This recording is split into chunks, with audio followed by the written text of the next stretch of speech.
For all my colleagues from Asia, I will have a slogan and maybe we all can then repeat it. Since we are talking about the social and solidarity economy, this is all about solidarity, which says Hum Sab Ek Hai, which means we are all one and we stand together in solidarity.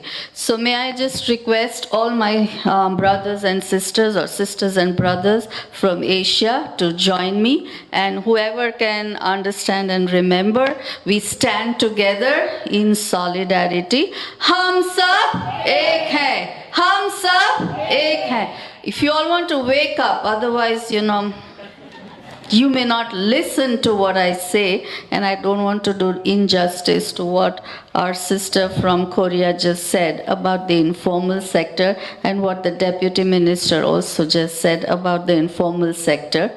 I'm going to talk about what Professor Borzoga has really brought about and highlighted some important subjects, but wearing the hat of one of the commissioners on the Global Commission on Future of Work, I think the human-centered agenda comes from the very important fact that labor is not a commodity. And I think with the fourth industrial revolution, which is sweeping across the world, I think we all don't want the workers or the labor workforce of the future to be treated as a commodity, so that we all become victims of artificial intelligence. We all have our own intelligence. We don't want to be victims of machine learning, but we want our own, real learning also to happen. And therefore, I think the report of the Global Commission emphasizes on the human-centered approach to future of work. Workers be the center of whatever policies we shape as country governments, as labor unions, as employer organizations for the future of work. Lifelong learning, therefore, becomes very critical for the workers' organizations. Rural economy, because 60% of the workforce is in the informal economy, and majority of the workers in the informal economy are in the rural areas as well. As Professor Borzaga has also mentioned, care economy, gender plays a major role again when it comes to the care economy. And I think, if we want to balance with the industrial revolution, we need to focus more on the rural economy, the green economy, the care economy, and gender equality as well. So coming back to my own work at the Self-Employed Women's Association in India, I think we completely agree. Some 4.5 decades ago in 1972, when SEWA was founded, ours was a joint action or a joint strategy of union and cooperatives. So as a union, you organize the women workers in the informal economy. But as we all know that, in the global south, in countries like ours where there's surplus of labor and less of employment opportunities, in order to create alternative opportunities, in order to increase the bargaining power of the informal workers, you need to have alternative forms of organizations which provide alternative economic opportunities, and that's where cooperatives. So with a vision to bring economic freedom to the poor women workers, whereby the women and their families and communities earn dignity and self-respect. And so we embraced on forming as a union, give voice and validity to the workers, but in order to also bring full employment, which means work security, income security, food security, and social security, you needed the economic organizations, which are the cooperatives.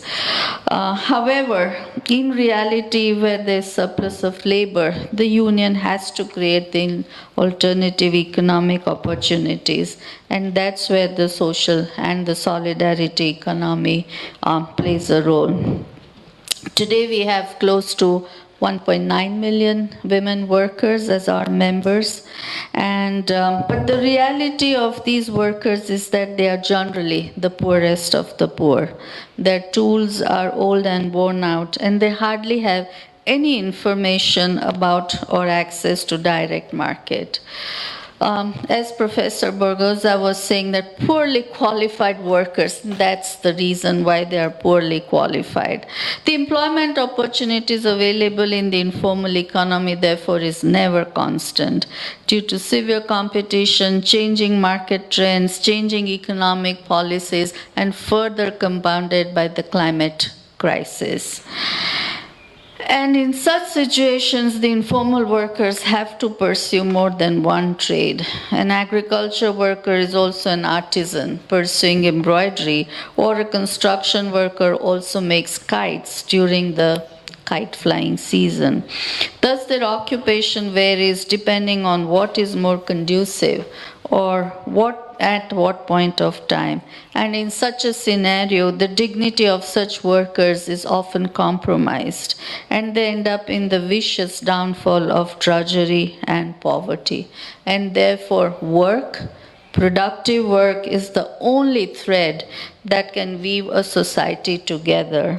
Only work, a steady source of income and asset ownership, can break one's fall, help feed the workers' families, and bring them security. As our founder, Ila Bhatt, strongly says, that poverty is the worst form of violence perpetuated by the consent of the society. To be poor is to be vulnerable. The condition of being poor, of being self-employed, and of being a woman are all distinct, but yet interrelated states of vulnerability. That is what the future of work has to end, the state of vulnerability. Poverty makes one become a chronic victim of forces beyond one's control. And yet our experience has also shown us that the poor do not want charity. What they need is productive work, a steady source of income and asset ownership that will equip and enable the informal sector workers in their fight against poverty. That is why at SEWA we have over 140 different cooperatives, 15 federations, we have over 11 social enterprises. And let me tell you a little about these social enterprises, what Professor Borgosa has touched upon. The first and the foremost is the asset ownership. It's one of the surest ways to fight poverty. And how do you get that? It's because one of the major problems of the informal sector workers is lack of access to working capital and lack of access to asset ownership. And therefore, SEWA decided to form, the formal banking sector is not responsive to the very small, tiny needs of these informal sector workers, especially the women workers in the informal sector. And therefore, responding to the specific financial needs of our members, the union decided to form a cooperative bank to free the workers from the vicious cycle of eternal debt. And our very first cooperative was the SEWA Cooperative Bank, set up way back in 1974. It was a huge challenge. How can poor women workers who have no collateral, who have a very meager earning of $1 or $2 a day, how can they form their own cooperative bank?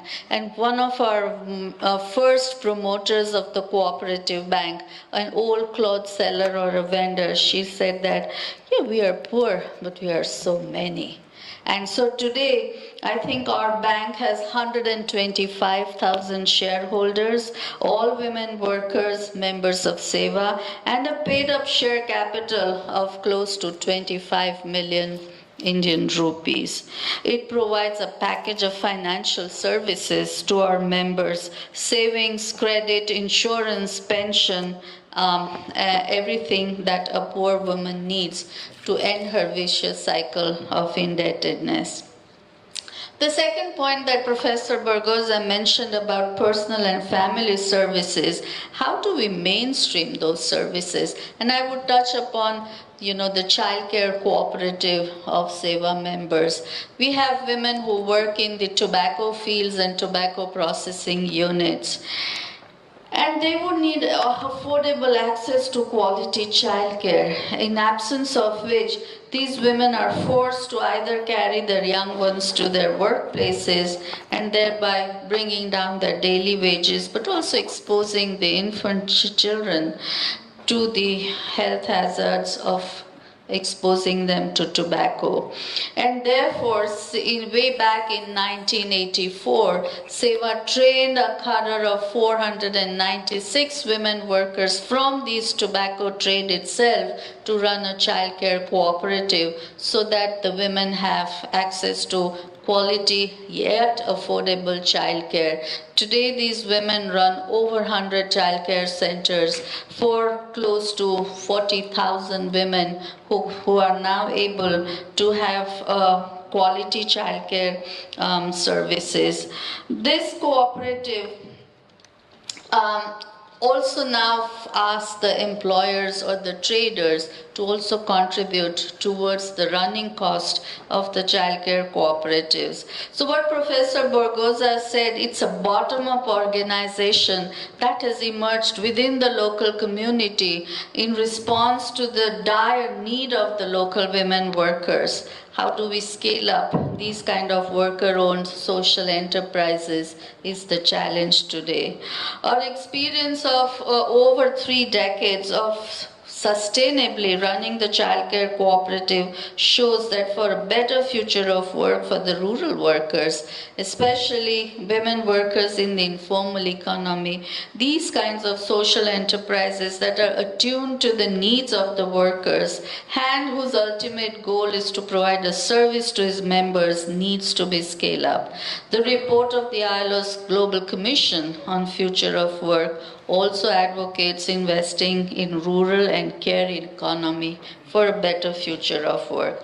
What is really needed is how does lifelong learning include these kind of enterprises? What kind of certification is needed? The results of these kind of enterprises is that women now no longer have discriminatory wages. Children are not exposed to health hazards. The education enrollment of children in the schools, including girl child, has increased.